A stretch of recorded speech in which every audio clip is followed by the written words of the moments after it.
Assalamualaikum warahmatullahi wabarakatuh. Perkenalkan, nama saya Salwa Zaki Azhara. Saya di sini mempresentasikan hasil makalah saya yang berjudul Pengaruh Pendidikan Terhadap Pengembangan Karakter. Di sini ada bab 1 yang berisi latar belakang masalah. Salah satu nilai karakter yang perlu dikembangkan adalah disiplin. Nilai karakter disiplin sangat penting dimiliki oleh manusia agar kemudian muncul nilai-nilai karakter yang baik lainnya. Pentingnya penguatan nilai karakter disiplin didasarkan pada alasan bahwa sekarang banyak terjadi perilaku penyimpang yang bertentangan dengan norma kedisiplinan. Perilaku tidak disiplin juga sering ditemui di lingkungan sekolah, termasuk sekolah dasar. Sebagai contoh, perilaku tidak disiplin tersebut antara lain datang ke sekolah tidak tepat waktu, tidak memakai seragam sesuai tata tertib sekolah, duduk atau berjalan dengan seenaknya menginjak tarangan, membuang sampah sembarangan, mencoret-coret dinding sekolah, membolos sekolah, mengumpulkan tugas tidak tepat pada waktunya, dan sebagainya. Terjadinya perilaku tidak disiplin di sekolah menunjukkan bahwa telah perilaku tidak disiplin. Terjadi permasalahan dalam hal pendidikan karakter disiplin.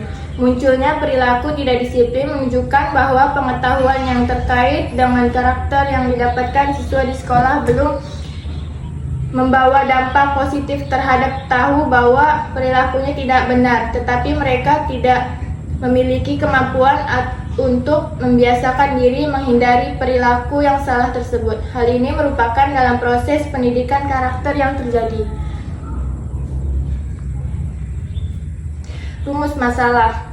Apa saja tentang karakter di era digital? Faktor-faktor membentuk karakter. Pendidikan karakter pada mata pelajaran. Tujuan penelitian. A. Untuk mengetahui tentang karakter di era digital. B. Untuk mengetahui faktor-faktor pembentukan karakter. Dan C. Untuk mengetahui pentingnya karakter pada mata pelajaran.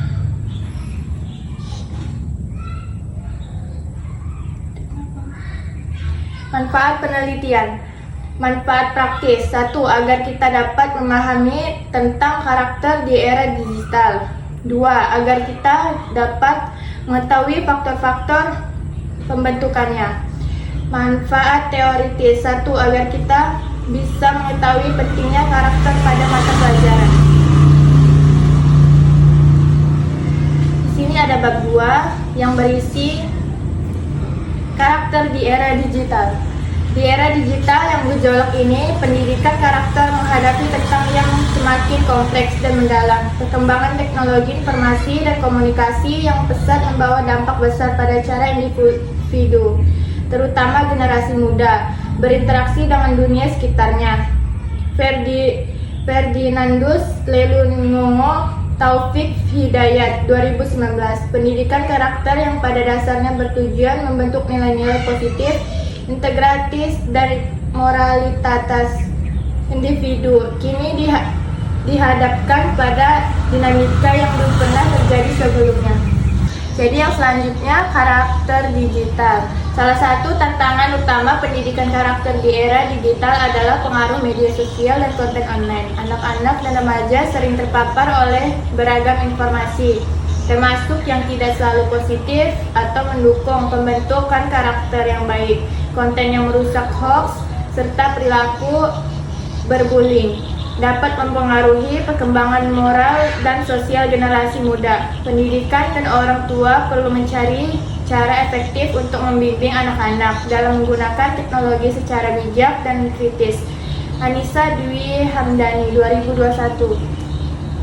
Selain itu, Lestari S. berpendapat bahwa perubahan paradigma dalam pembelajaran yang semakin cenderung kepada metode daring online juga menjadi tantangan tersendiri. Interaksi yang lebih sedikit dengan lingkungan fisik sekolah dapat mengurangi peluang bagi siswa untuk mengembangkan keterampilan sosial, empati, dan kerjasama. Lestari S. 2018. Oleh karena itu, pendidikan karakter perlu diintegrasikan secara kreatif dalam platform digital agar dapat memberikan pengalaman belajar yang holistik. Nah, di sini ada metode. Metode yang digunakan dalam penelitian ini adalah metode studi pustaka. Metode studi pustaka adalah metode penelitian yang bersifat naratif atau deskriptif melalui penelusuran sumber pustaka yang relevan dengan topik yang dibahas. Penelitian ini dimulai dengan identifikasi sumber-sumber informasi seperti buku, jurnal ilmiah, artikel, dan dokumen-dokumen terkait lainnya. Selanjutnya, penelitian melakukan pencarian secara sistematis untuk pengumpulan literatur. Selanjutnya di sini ada A. Pembentukan karakter. Mendefinisikan karakter sebagai cara berpikir dan berperilaku yang menjadi ciri khas tiap individu untuk hidup dan kerjasama, baik dalam lingkungan, keluarga, masyarakat, bangsa, dan negara. Pembentukan karakter perlu dibina sejak dini agar mempunyai karakter yang berkualitas. Sebenarnya setiap orang mempunyai potensi karakter yang baik sejak lahir. Namun potensi tersebut harus secara terus-menerus dibina melalui sosial dan pendidikan karakter sejak dini. Pembentukan karakter pada usia dini merupakan masa yang kritis. Artinya jika pada usia dini gagal dalam menanamkan karakter, maka akan membentuk pribadi yang bermasalah dewasanya kelak. Maka diri itu penanaman karakter atau moral pada anak usia seolah melalui pendidikan karakter adalah kunci utama untuk membangun bangsa. Selanjutnya B. Faktor-faktor pembentukan karakter.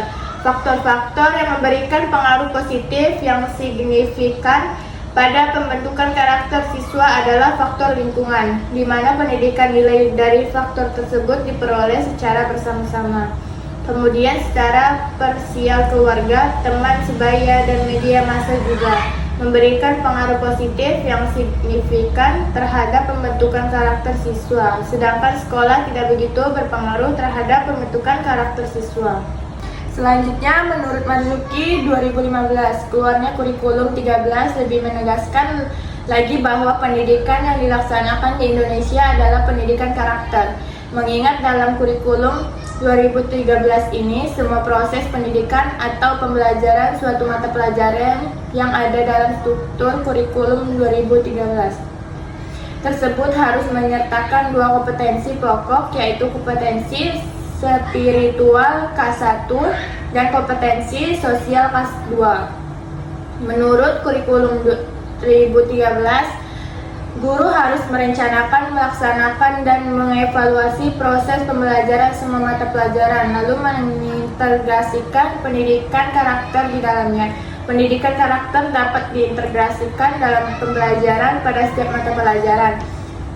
Materi pembelajaran yang berkaitan dengan norma atau nilai-nilai pada setiap mata pelajaran perlu dikembangkan, dieksplikasikan, dikaitkan dengan konteks kehidupan sehari-hari.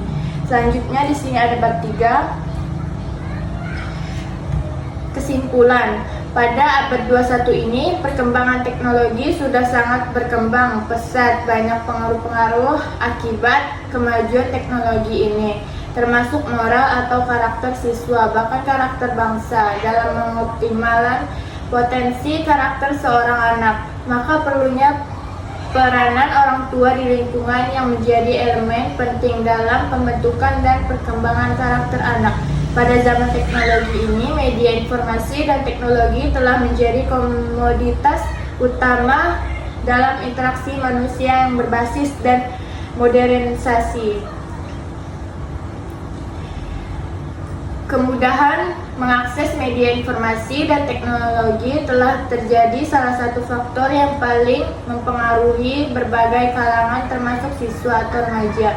Teknologi ini dapat luput dari dampak positif dan negatifnya, tergantung pada kesesuaian penggunaan masing-masing. Maka dari itu, bagi seorang siswa perlu bimbingan dan pengawasan dari orang tua dalam menggunakan teknologi ini, supaya tidak menimbulkan efek negatif. Pembentukan karakter perlu dibina sejak dini agar mempunyai karakter yang berkualitas. Sebenarnya setiap orang mempunyai potensi karakter yang baik sejak lahir. Namun potensi tersebut harus secara terus-menerus dibina melalui sosial dan pendidikan karakter sejak dini. Pembentukan karakter pada usia dini merupakan masa yang kritis. Artinya, jika pada usia dini gagal dalam menanamkan karakter, maka akan membentuk pribadi yang bermasalah dewasanya kelak. Maka dari itu, penanaman karakter atau moral pada anak usia seolah melalui pendidikan karakter adalah kunci utama untuk membangun bangsa. Faktor-faktor yang memberikan pengaruh positif yang signifikan pada pembentukan karakter siswa adalah faktor lingkungan, di mana pendidikan dinilai dari faktor tersebut diperoleh secara bersama-sama. Motivasi belajar merupakan salah satu hal yang sangat penting dalam pembelajaran. Sebelum mengetahui arti dari motivasi belajar adalah baiknya penulis memaparkan seberapa pendapat mengenai arti motivasi. Menurut Sahardiman, bahwa motivasi berawal dari kata motif, yaitu motif dapat diartikan sebagai daya upaya atau daya penggerakan yang mendorong seorang untuk melakukan sesuatu. Berawal dari kata motif itu, maka motivasi dapat diartikan sebagai daya penggerakan yang telah menjadi aktif. Motif menjadi aktif pada saat-saat tertentu, terutama bila kebutuhan untuk mencapai tujuan sangat dirasakan atau mendesak. Sekian presentasi dari saya. Mohon maaf bila ada salah kata atau tidak lancar ngomongnya. Saya ucapkan terima kasih.